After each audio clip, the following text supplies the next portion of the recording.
வணக்கம். சுப்பிரமணியம் யோகாமணி சேனலுக்கு உங்களை அன்புடன் வரவேற்கிறேன். இன்றைக்கி சமையல் குறிப்பில் நம்ம பார்க்க போகிறது வெஜிடபிள் ரவா உப்மா எப்படி செய்கிறதுன்னு பார்க்கலாம் வாங்க. அனைவருக்கும் அன்பு வணக்கம். திருமதி சுப்பிரமணியம். சமையல் குறிப்பில் நம்ம இன்றைக்கி பார்க்க போகிறது வெஜிடபிள் ரவா உப்மா. ரவா உப்மானாலே எல்லாருக்கும் வீட்டில் பிடிக்கலன்னு சொல்லுவாங்கன்னு சொல்லி நினைப்போம். அவசரத்துக்கு கை கொடுக்குறது அப்படின்னு சொல்லி தான் இந்த ரவா உப்புமாவுக்கு ஒரு பேர் இருக்கும். ஆனால் இதையும் நல்லா டேஸ்ட்டாக பண்ண முடியும். நிறைய வெஜிடபிள்ஸ்லாம் சேர்த்து பண்ணோன்னா ரொம்ப ரொம்ப நல்லாயிருக்கும். இதுக்கு முதல்ல ஒரு 2.5 கப் ரவை எடுத்து வறுத்து வச்சுருக்கிறேன்.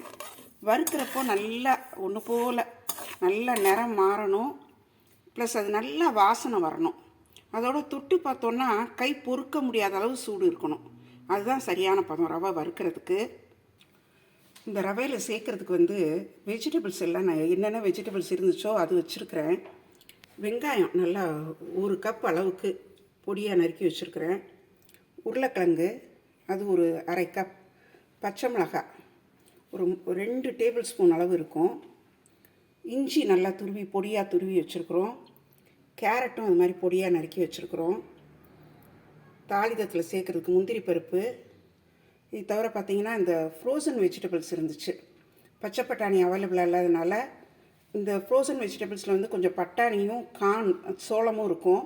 அதனால் அது கொஞ்சம் ஒரு 2 டீஸ்பூன் அளவு எடுத்து வச்சுருக்குறோம். இது தவிர கருவேப்பிலை, கொத்தமல்லி, கடுகு, உளுந்தம்பருப்பு.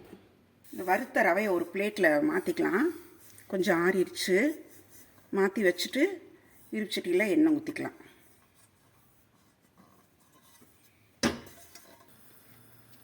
அடுப்பில் வானலியில் எண்ணெய் ஊற்றி வச்சுருக்குறோம். எண்ணெய் காஞ்சிருச்சு. கடுகு, உளுந்தம்பருப்பு கலந்து வச்சுருக்கிறத ஒரு 1.5 டீஸ்பூன் அளவு போட்டோம்.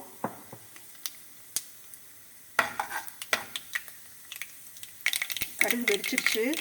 அடுத்தது வெங்காயத்தை போட்டுடலாம்.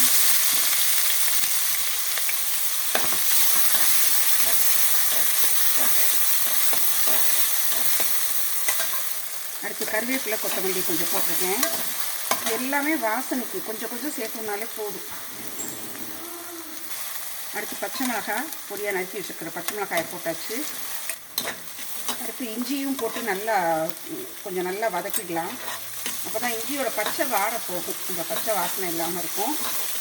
இது நல்லா வதக்கிட்டு காய்கறி ஒன்றா போட்டலாம்.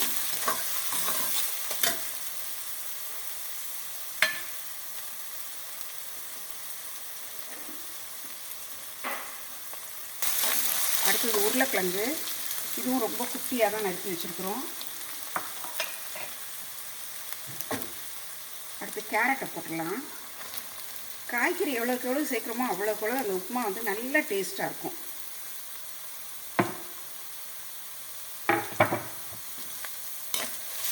அடுத்தது இந்த ஃப்ரோசன் வெஜிடபிள்ஸ் எடுத்து வச்சுக்கணும் இல்லையா, இதில் கொஞ்சம் பச்சை பட்டாணியும், கேரட், பீன்ஸ், அந்த கார்ன் இருக்குது, அதுக்காக கொஞ்சமாக எடுத்து வச்சேன்.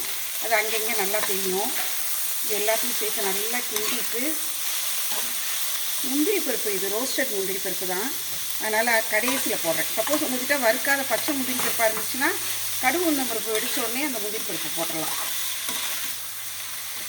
அதே மாதிரி நிலக்கடலையும் வறுத்த கடலை இருந்துச்சு, அதையும் போட்டிருக்கேன். அடிக்கடி நான் சொல்கிற மாதிரி தாளிதம் எவ்வளோக்களவு நல்லா பண்ணுறோமோ அவ்வளோக்களவு அந்த சாப்பாடு நல்ல டேஸ்ட்டாக இருக்கும். இந்த டம்ளரில் தான் ரவை 2.5 டம்ளர் எடுத்து வச்சுருந்தேன், 2.5 கப். ஸோ நான் என்ன பண்ண போகிறேன்னா ஒரு டபுள் பங்குனா 5 கப் வரும்.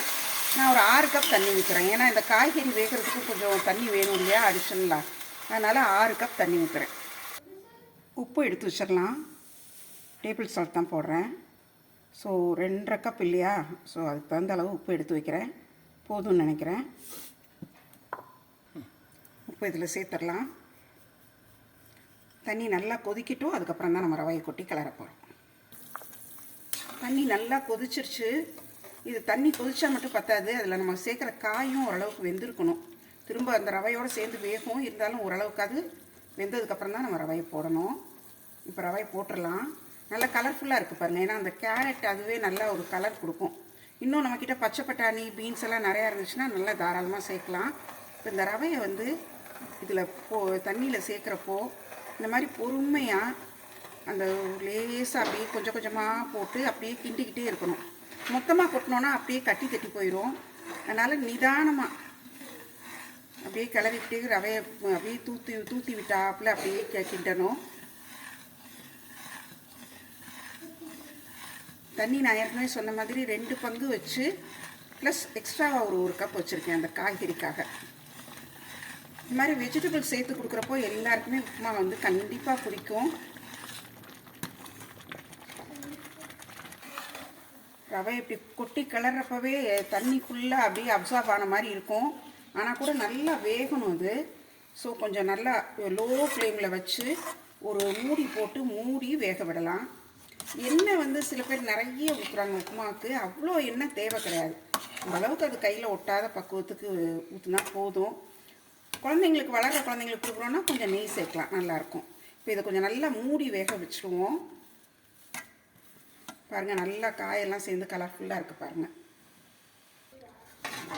நல்லா ஒரு மூடி போட்டு லோ ஃப்ளேமில் ஒரு 7 மினிட்ஸ் வச்சுருந்தோம்.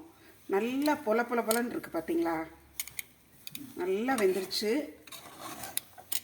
காயெல்லாம் நல்லா சேர்ந்து வெந்துருச்சு. ரவையும் நல்லா வெந்துருச்சு. நீங்கள் முதல்ல பார்த்துருப்பீங்க, நான் தாளிக்கிறப்போ ஊற்றின எண்ணெய் தான். அதுக்கு மேலே ரொம்பலாம் எண்ணெய் ஊற்றலை. ஏன்னா வெஜிடபிள் சேர்த்து சாப்பிட்றப்போ அவ்வளோ எண்ணெய் தேவைப்படாது.